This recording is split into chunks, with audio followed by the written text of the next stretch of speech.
ఈ నెల 29న ఏపీ సచివాలయ ఉద్యోగ సంఘ ఎన్నికలు జరగనున్నాయి. ఈ నెల 29తో ఉద్యోగ సంఘం కార్యవర్గ పదవీకాలం కూడా ముగియనుండడంతో ఎన్నికలు జరగనున్నాయి. ఈ నేపథ్యంలో సచివాలయ ఉద్యోగ సంఘ అధ్యక్ష పదవికి ఎస్ఓ రామకృష్ణ నామినేషన్ దాఖలు చేశారు. సచివాలయ ఉద్యోగ సంక్షేమం, హక్కుల కొరకు కృషి చేస్తానని ఆయన తెలిపారు.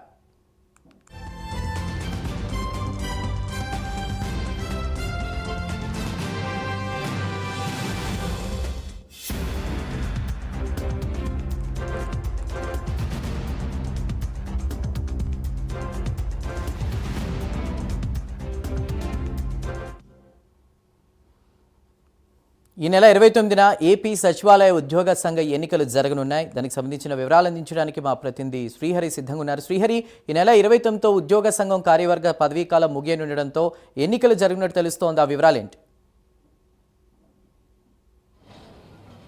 రైట్ చందు, ఏదైతే ఉందో రాష్ట్ర సచివాలయంలో ఈ నెల 29 నుంచి అయితే ఎన్నికలు సచివాలయం ఉద్యోగ సంఘాల ఎన్నికలు అయితే జరగనున్నాయి. దీనికి సంబంధించి ఇప్పటికే నామినేషన్లు అయితే దాఖలు చేయడం అయితే జరుగుతుంది. అయితే ప్రస్తుతం సచివాలయ ఉద్యోగుల సంఘం తరపున అయితే కె రామకృష్ణ దాఖలు అయితే చేసిన పరిస్థితి అయితే కనబడుతుంది. అయితే ప్రస్తుతం వారు మనతో ఉన్నారు, వారితో మాట్లాడే ప్రయత్నం చేసి చూద్దాం.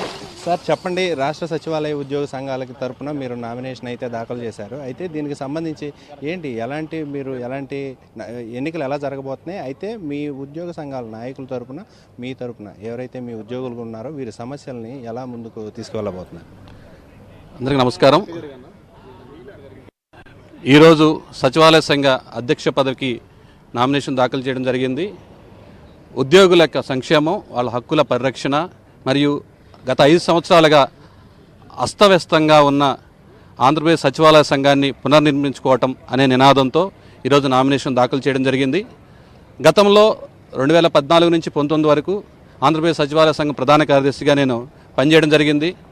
ఆ రోజు ఆనాటి ముఖ్యమంత్రి, ప్రస్తుత ముఖ్యమంత్రి గౌరవనీయులు నారా చంద్రబాబు నాయుడు గారి ఆశీస్సులతో ఆ రోజు ఉద్యోగులకు 43% ఫిట్మెంట్ కానీ, ఉద్యోగులకు పిఆర్సీ అరియర్స్ కానీ, ఉద్యోగులు ఇళ్ల స్థలాల కేటాయింపు విషయం కానీ, సిపిఎస్ ఉద్యోగులు గ్రాట్యుటీ ఫ్యామిలీ పెన్షన్ ఇష్యూ కానీ, సెక్రటేరియట్ ఉద్యోగస్తులకు బస్ పాస్ సౌకర్యం కల్పించడం కానీ, ఫ్రీ అకామిడేషన్ కానీ, సచివాలయ క్యాంటీన్ పలహారశాలలో ఉద్యోగులకు సబ్సిడీ ఇవ్వడం కానీ, ఇలాంటి గొప్ప గొప్ప విషయాలు ఆనాటి ముఖ్యమంత్రి గారు, నేటి ముఖ్యమంత్రి గారు గౌరవనీయులు చంద్రబాబు నాయుడు గారు చాలా చక్కగా మాకు చేయడం జరిగింది ఉద్యోగస్తులకి. ఈరోజు కూడా ఈ ప్రస్తుత ప్రభుత్వం కూడా నారా చంద్రబాబు నాయుడు గారు ఆశీస్సులతో మేము ఉద్యోగులకు ముఖ్యంగా దీర్ఘకాలికంగా పెండింగ్లో ఉన్న హౌస్ సైట్స్ అలాట్మెంట్ ఇష్యూని 6 నెలల్లో కంప్లీట్ చేస్తామని, నగదురహిత వైద్యం ఇష్యూలో ఉద్యోగులు ఎదుర్కొన్న సమస్యలు గవర్నమెంట్ దృష్టికి తీసుకెళ్తామని, దాంతోపాటు పరిష్కారంగా ఉద్యోగుల ప్రమోషన్లో రిజర్వేషన్ ఇష్యూని ప్రభుత్వం దృష్టికి తీసుకెళ్లి ఆ సమస్య పరిష్కారానికి కృషి చేస్తామని, దాంతోపాటు రాబోయే కాలంలో పిఆర్సీ ఇష్యూలో కానీ, ఫిట్మెంట్ ఇష్యూలో కానీ ఉద్యోగులకు అండగా ఉండి ముందుకు నడిపించడానికి మేము కార్యాచరణ రూపించుకుంటాం. అది మా టీమ్గా మేమందరం ఈరోజు నామినేషన్ దాఖలు చేయడం జరిగింది.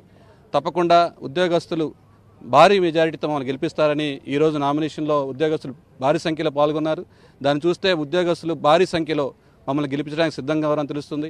వాళ్ళ హక్కుల కోసం, వాళ్ళ హక్కుల పరిరక్షణ కోసం, ఉద్యోగుల సమస్యల మీద పోరాటానికి సచివాలయ సంఘం తరపు నుంచి ఎప్పుడు ముందుంటామని మీ అందరికీ తెలియజేస్తున్నాను. ఈరోజు నామినేషన్ ప్రక్రియలో పాల్గొన్న ప్రతి ఉద్యోగికి పేరు పేరున మా టీం తరపు నుంచి ధన్యవాదాలు తెలుపుకుంటున్నాం. అయితే గతంలో చాలామంది ఉద్యోగ సంఘాల తరపున నాయకులుగా ఎన్నికయ్యారు. అయితే కొన్ని సమస్యలను పరిష్కరించలేకపోయారు. అయితే అలాంటి సమస్యల్ని మీరు ఎలా పరిష్కరించే దిశగా దానికి ఒక ప్రణాళికని, ఏ ప్రణాళికతో మీరు ముందుకు వెళ్ళబోతున్నారు? ముఖ్యంగా ఉద్యోగుల సమస్యలు అనేది సర్వీస్ పరమైన సమస్యలు ఉంటాయి, ఆర్థిక పరమైన సమస్యలు, మిగతా జనరల్ ఇష్యూస్ కూడా ఉంటాయి. దీన్ని వేరువేరుగా అంశాలుగా తీసుకొని ఆర్థిక అంశాలు, ఆర్థికేతర అంశాలు రెండు సపరేట్గా చేసుకొని ముందు ఆర్థికేతర అంశాలు ఏవైతే ఉన్నాయో ప్రభుత్వం దృష్టికి తీసుకెళ్లడం జరుగుతుంది. దాంతోపాటు ఎప్పటికప్పుడు వచ్చే సమస్యలను కూడా ఉద్యోగ సంఘ నాయకుడిగా ఉద్యోగులు గవర్నమెంట్ దృష్టికి తీసుకెళ్లడం జరుగుతుంది. ముఖ్యంగా గత 5 సంవత్సరాల్లో ఏదైతే ఉద్యోగులు నష్టపోయారో ఆర్థికంగా, సర్వీస్ పరంగా, వాటి మీద దృష్టి సారించడం జరుగుతుంది. అయితే ప్రస్తుతం ఇందాక చూసుకున్నట్లయితే మీ నామినేషన్ ప్రక్రియలో పెద్ద ఎత్తున ఉద్యోగులు అయితే పాల్గొన్న పరిస్థితి.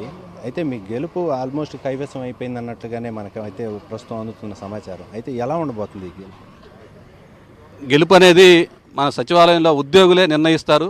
ఇక్కడ ఉద్యోగులు ఏ నిర్ణయం తీసుకుంటే దాని ప్రకారమే ఉంటుంది. ఈరోజు నామినేషన్ ప్రక్రియలో భారీ సంఖ్యలో 500 మంది ఉద్యోగులు పాల్గొనడం జరిగింది.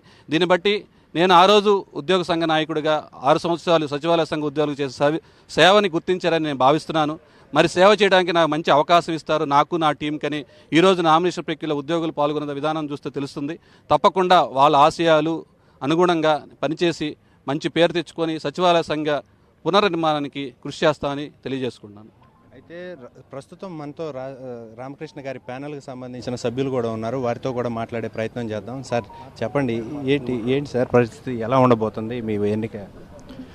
ఈ ఎన్నిక నల్లేరు మీద నడికే చాలా ఈజీగా సునాయాసంగా సుమారు 500 ఓట్ల మెజార్టీతో భారీ విజయం రామకృష్ణ అండ్ టీంకి వస్తుందని నేను ఆశాభావం వ్యక్తం చేస్తున్నాను. అది తథ్యమని ఈ సందర్భంగా తెలియజేస్తున్నా.